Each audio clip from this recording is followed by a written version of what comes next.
तो आपको फिर से मैं बता दूं, ये जो बगल में मेरे बैठे हैं आनंद राय जी हैं, इनके पिताजी का नाम दिलीप राय है, जो सर्वोदय किसान इंटर कॉलेज में बड़े बाबू के पद पर हैं। धनौड़ा बुजुर्ग में इनका घर है। तो इन्होंने एक उपलब्धि हासिल किया और वो बड़ी उपलब्धि है। अगर देखा जाए समाज के दृष्टिकोण से, जो सरकारी नौकरियों का जो क्रेज चल रहा है उसके दृष्टिकोण से एक बड़ी उपलब्धि है। ये चीज़ है कि अपने इस कौड़ीराम, इस बांसगांव क्षेत्र के लिए, और इन्होंने जिस गांव में है उस गांव के लिए एक अच्छी उपलब्धि है कि MES में जेई का पद इन्होंने क्लियर किया है। तो इनको बहुत बहुत फिर से बधाई, धन्यवाद।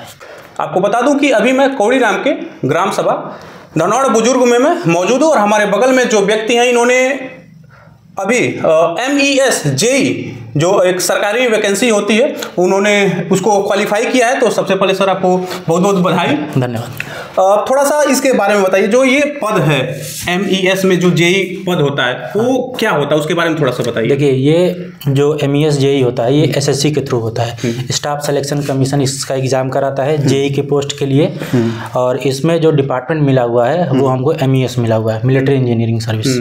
मतलब सेना में? हाँ, सेना में।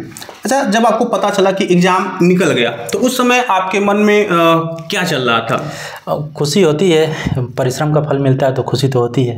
कितने सालों से आप इसकी तैयारी कर रहे थे? देखिए, मैं पिछले 3 बार से मेंस का एग्ज़ाम दे रहा हूँ इसका। 3 बार से? हाँ, और इसके पहले 2 बार दिया था तो उसमें प्री भी नहीं निकला था। तो 3 बार से मेंस दे रहा हूँ, पहली बार क्वालिफाई हुआ, ये तीसरी बार में मतलब क्वालिफाई। तीसरी बार में क्वालिफाई हो गया है। बेसिक शिक्षा आपकी कहाँ से हुई है? शुरुआत में 8वीं तक तो मैं यहाँ विद्या निकेतन में था, फिर वहाँ से सर्वोदय किसान इंटर कॉलेज से 9वीं से इंटर तक पढ़ाई, 12वीं तक की, मतलब 9 से 12वीं तक की पढ़ाई। और कहाँ से किए थे आप? सर्वोदय किसान कॉलेज से। उसके बाद फिर लखनऊ चला गया बीटेक के लिए, फिर वहाँ से बीटेक हुआ, उसके बाद से फिर तैयारी अपनी। आपको मैं एक चीज़ और बता दूं, इनके जो पिताजी हैं दिलीप राय जी, वो सर्वोदय किसान इंटर कॉलेज में बड़े बाबू पद पर भी तैनात हैं, सही है ना? हाँ, ठीक है सर। आपसे अगला सवाल यही है कि जब आपको पता चला कि मैंने एग्जाम क्वालिफाई कर लिया है तो सबसे पहले आपने किसको बताया? पापा को। तुरंत? हाँ, सबसे पहले कॉल। तो उस समय आप घर पर ही थे कि कहीं और थे? नहीं, मैं लखनऊ था। वहाँ पे कोई नहीं था? मैं और ये छोटा भाई मेरा। अच्छा, छोटे भाई। हाँ। पिताजी को बताएं? हाँ, सबसे पहले पापा को फोन। जब आप रिजल्ट अपना देख रहे थे, क्योंकि घर पर या मोबाइल में या लैपटॉप में ही आप अपना रिजल्ट देख रहे होंगे, उस समय आपके मन में क्या चीज़ चल रही थी कि मतलब? देखिए, रिजल्ट आया तो मैं PDF जब मेरे पास आया तो मैं उसको खोल नहीं रहा था। मुझे पता था कि जो लोग हैं साथ में, अगर मैं सेलेक्ट हो गया तो वो फ़ोन करेंगे पहले। अच्छा। तो थोड़ा देर वेट किया, फिर 1-2 फ़ोन आया मेरे पास तो मैं कंफर्म हो गया, क्योंकि नहीं पास रहे थे तो कोई फ़ोन नहीं करता। डर लग रहा था? हाँ, डर तो रहता ही है सबको। एक कॉन्फिडेंस था मुझे कि मेरा हो जाएगा। जो मेरे बहुत क्लोज लोग हैं उनको मैंने बताया था कि हो जाएगा, लेकिन फिर भी डर तो रहता ही है जब तक रिजल्ट ना देख लो। तो फ़ोन आया तो मैं रिसीव नहीं किया। मुझे पता चल गया कि हो गया है, तो फिर PDF खोला, नाम सर्च किया, डिपार्टमेंट चेक किया, फिर सबसे बात शुरू हुई। उसके बाद मन के अंदर एक खुशी हुई और सबसे पहला फोन अपने पिताजी को ही आपने किया। सर, ये जो रूटीन होता है पढ़ाई का, चूँकि पद भी एक अच्छा खासा आपको मिला है, तो क्या रूटीन थे आपकी पढ़ाई करने का उस समय? रूटीन मेरा, देखिए, मैं सुबह 6 बजे जग जाता, जब तैयारी करता हूँ तो 6 बजे जग जाता हूँ, फिर अपना फ्रेश वगैरह होकर नाश्ता करके मैं 7 बजे से पढ़ाई स्टार्ट करता था। 7 से 10, साढ़े 10 बजे तक पढ़ता था, फिर कुछ मतलब थोड़ा कुछ कॉफ़ी वगैरह पी लिया। तो कहाँ, रूम पर ही पढ़ते थे या कोचिंग या लाइब्रेरी? जो भी 1 साल कोचिंग किया था, फिर उसके बाद नहीं किया। जब सिलेबस कंप्लीट हो गया तो बस रिवाइज के लिए आप वहाँ पे बस एक बार मतलब पढ़ लिया, सिलेबस मेरे पास आ गया कि क्या पढ़ना है, तो फिर घर पे ही, वहीं लखनऊ ही। तो फिर 10:30 बजे के बाद कॉफ़ी वॉफ़ी पी के फिर बैठता था, तो 1 बजे तक पढ़ाई करता था।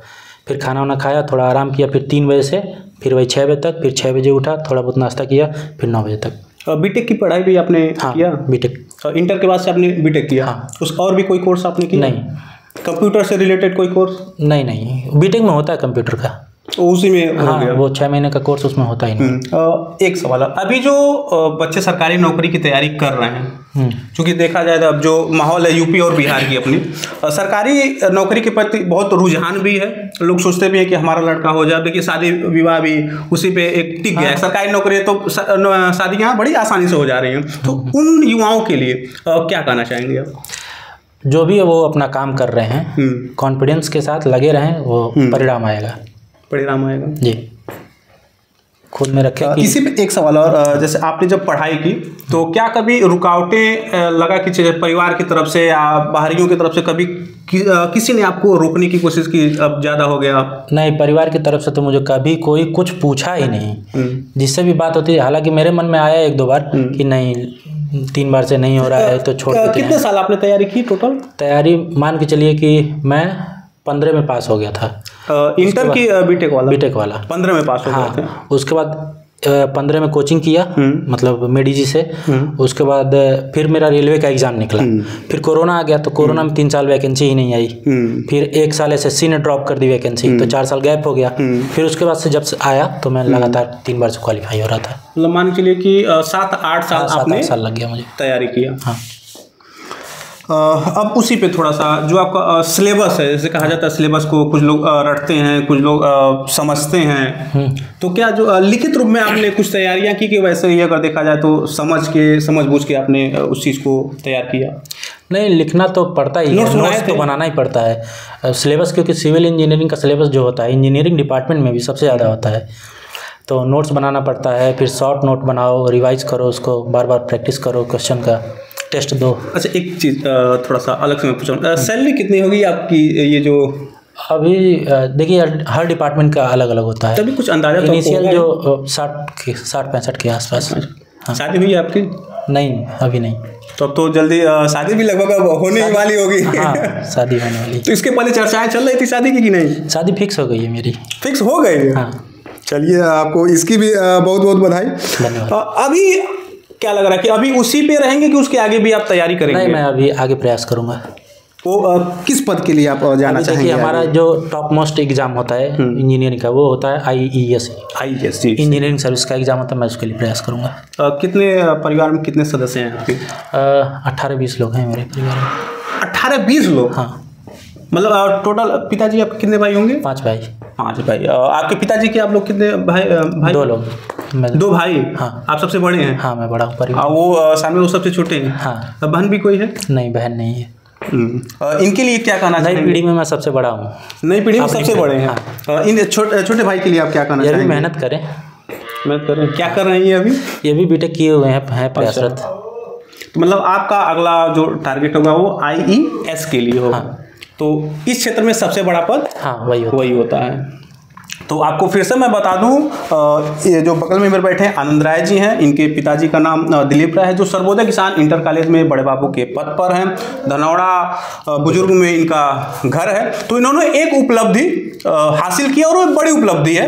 अगर देखा जाए समाज के दृष्टिकोण से, जो सरकारी नौकरियों का जो क्रेज चल रहा है उसके दृष्टिकोण से एक बड़ी उपलब्धि है। तो अच्छा, ये रिजल्ट कब आया था, किस दिन? 3 तारीख को। 3 तारीख को। आज कितना तारीख है? 7 तारीख। तो जब से रिजल्ट आया तब से तो खूब बधाइयों का तांता लगा ही होगा। वो तो होता ही। अब चूंकि अब सरकारी एक पद मिल गया है, नौकरी मिल गई है, तो एक समाज में एक स्तर भी इनका ऊंचा हो गया है। तो अच्छी बात है। एक आखिरी चीज़ अगर युवाओं के लिए कहना चाहें तो क्या कर सकते हैं? वही जो मैंने आपको बताया कि फिर से एक बार बता दीजिए। जो भी आप अपना काम कर रहे हैं ईमानदारी से और कॉन्फिडेंस रख के। देखिए, मैं जब भी तैयारी कर रहा था, मुझे टाइम तो लगा 7-8 साल, लेकिन मुझे कभी ये नहीं था कि मैं पास नहीं कर पाऊंगा। ये मेरे मन में कभी आया ही नहीं। जिनसे भी मेरी बात हुई होगी, आप किसी से पूछिएगा, मैं हमेशा बोलता था जब मैं मन बना लूँगा तो मैं क्वालिफाई कर जाऊँगा। मतलब जब निश्चय कर लेंगे भाई मुझे करना ही करना है, तो चीज़ें क्लियर हो जाएंगी। हाँ, बस ये था कि थोड़ी लापरवाही भी होती है ना, जब कम उम्र रहती तो लगता है हाँ चल रहा है, लेकिन मैं ये एक बात हमेशा कहता था कि जिस दिन मैं मन बना लूँगा उस दिन मेरा हो जाएगा। ये मुझे पहले से ही कॉन्फिडेंस था। पिताजी से डर लगता है? नहीं, डर तो मतलब हम लोग उतना नहीं खुले, लेकिन डर ऐसा कुछ नहीं है। क्योंकि आप भी सर्वोदय से ही पढ़े हैं, तो जब आप पढ़ रहे थे तो आपके पिताजी वहीं थे उस समय? हाँ, उस टाइम। तो उस समय उनका फ़ायदा उठाते थे कि उनसे डरते थे? नहीं, फ़ायदा क्या उठाएंगे, लेकिन डर तो रहता ही है। कॉलेज में रहना पड़ता है हमेशा। 8वीं क्लास तक हम लोग रहते थे, और उनके रहने का फ़ायदा ये मिला कि 8वीं क्लास तक टीचर हम लोग के क्लास में पढ़ाते थे। अच्छा। हाँ, नहीं रहते थे तो पापा ने बोल रखा था कि अगर कोई नहीं गया तो बोल देना, मैं भेजूंगा। और ये भी रहता है कि जब 11वीं का एग्ज़ाम होता है, 9वीं का एग्ज़ाम होता है, तो उस टाइम कॉपी पापा पर्सनली चेक करते थे मेरी। हाँ, कि क्या लिख के आया क्या नहीं। भाई साहब, चलिए, ये सारी बातें तो हो गई, लेकिन ये